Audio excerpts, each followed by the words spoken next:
അതാണിപ്പോൾ സംഭവിക്കുന്നത്. പാത്രിക്കീസ് ബാവ ഒരു കൽപ്പന കൊടുക്കുമ്പോൾ ആ കൽപ്പനയെ അംഗീകരിക്കുകയല്ല.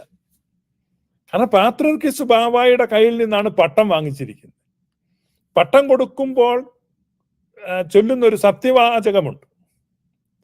ആ സത്യവാചകം, എനിക്ക് പട്ടം തരുന്ന അങ്ങേക്ക് ഞാൻ എന്നും കീഴ്പ്പെട്ടും വിശ്വസ്തനായും ഇരുന്നു കൊള്ളാമെന്നും, എന്ന് ഈ വാക്കിന് വ്യത്യാസം വരുന്നു അന്ന് അങ്ങനെ മുടക്കാതെ ഞാൻ സ്വയമേ ഉര്യപ്പെട്ടതായിരിക്കുമെന്നും ഇതിനാൽ ഉറപ്പായി വാഗ്ദത്തം ചെയ്യുന്നു എന്ന് പ്രതിജ്ഞ ചെയ്തിട്ടാണ് ഈ പട്ടം മേടിക്കുന്നത്.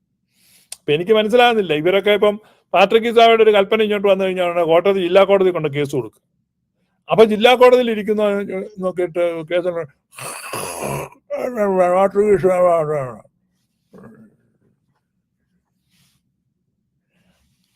എടാ, നീ പട്ടം മേടിക്കാൻ പാത്രിക്കീസ് ബാവയുടെ അടുത്ത് പോയി നിന്ന് മേടിച്ചു കഴിഞ്ഞ് പാത്രിക്കീസ് ബാവ നിനക്കെതിരെ ഒരു ശിക്ഷണ നടപടിയോ ഒരു കൽപ്പനയോ അയക്കുന്ന സമയത്ത് നേരെ ജില്ലാ കോടതി കൊണ്ട് കൊടുക്കുകയാണ്. ജില്ലാ കോടതിയിൽ ഇരിക്കുന്ന ജഡ്ജി നോക്കിയിട്ട് സീൽ വെച്ചു.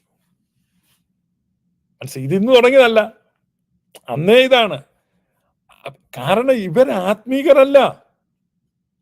ആത്മീകരാണെങ്കിൽ സഭയുടെ ചൊല്ലുവിളിക്കകത്ത് സഭയുടെ കാര്യങ്ങൾക്കാണ്. ഇപ്പൊ നോക്കുക, ഇന്ത്യൻ ഓർത്തഡോക്സുകാർക്ക് പട്ടത്വം പൗരോഹിത്യം ഒന്നും ഇല്ല എങ്കിലും ഡ്രാമ ട്രൂപ്പാണ് ബാലെ സംഘം. അപ്പൊ അങ്ങനെ ദേവലോകം ബാലെ സംഘത്തിന്റെ വകയായിട്ട് അവരെന്ത് ചെയ്തു, ഒരു കമ്മിറ്റി കൂടിയിട്ട് അപ്രയം മെത്രാച്ചനെ മുടക്കി. അപ്രയം മെത്രാച്ചൻ ജില്ലാ കോടതിയിലോ സെഷൻസ് കോടതിയിലോ പോകാമായിരുന്നു. പോയി കഴിഞ്ഞാൽ തന്റെ തൊഴിൽ നഷ്ടപ്പെടും. കാരണം സുപ്രീം കോടതി വിധി ഇവർ മേടിച്ചു വെച്ചിരിക്കുന്നത് വൈദികരുടെ നിയമനം ഒരു സെക്കുലർ മാറ്റർ ആണെന്ന്, വികാരിമാരുടെ നിയമനം ഒരു സെക്കുലർ മാറ്റർ ആണ്, ഒരു ജോലിയാണ്, സെക്കുലർ ജോലിയാണ്. അപ്പോൾ തൊഴിൽ പരിരക്ഷയുണ്ട്, തൊഴിൽ സംരക്ഷണം കിട്ടും. അപ്രാം മെത്രാച്ചനെ പുറത്താക്കി സ്ഥാനത്ത് നിന്ന് മാറ്റി എന്നൊക്കെ പറഞ്ഞു കഴിഞ്ഞാൽ അപ്രാം മെത്രാച്ചൻ മര്യാദക്കാരനായതുകൊണ്ടും സമാധാനകാംക്ഷിയും ആയതുകൊണ്ടും കേസ് കൊടുത്തില്ല. കേസ് കൊടുത്താൽ ഇത് തന്നെ സംഭവിച്ചേനെ.